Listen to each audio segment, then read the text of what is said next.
this one's like a three-prong story here we got to get into, but Louie Spicolli passed away this week from a drug overdose at the age of 27. You and I are both older than that, so that just blows my mind.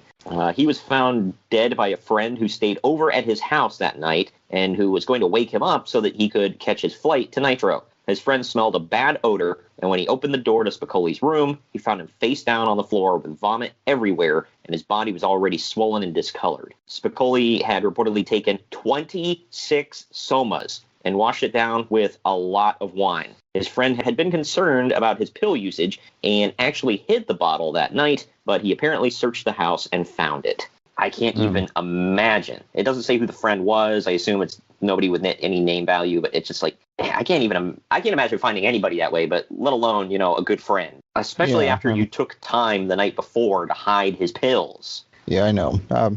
I remember none of us, at least at the time, there was no internet. We didn't have smartphones and all this stuff. So I didn't even know about it until the next night on Nitro. And if they said it, I missed it. Yeah. Because it opened up with like a graphic, rest in peace, Louie. And then I think he was supposed to wrestle Zbyszko that night.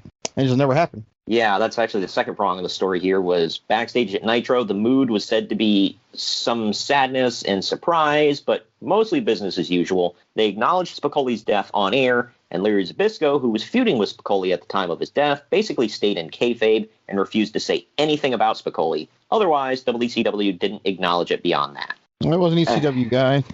Yeah, I can't remember if I'm pretty sure it was Bischoff who said this, or it might have been, I couldn't think of anybody else who would talk about this. It might have been Tony Schiavone, but, they talked about, how they didn't really mention it much, and they said, well, not to, trivialize his death, because obviously it's not trivial or anything. It's a death, especially one like this. But they said, he was kind of an undercard guy, didn't get a whole lot of press and everything. So they're like, do you think that's why? Like, yeah, unfortunately, probably. So, yeah, but it wasn't a high-profile feud, too. Yeah. It's just, they definitely should have acknowledged it more, but I don't know, maybe the only thing I can think of is the circumstances. I was going to say, I don't think they wanted to say, hey, one of our guys OD'd.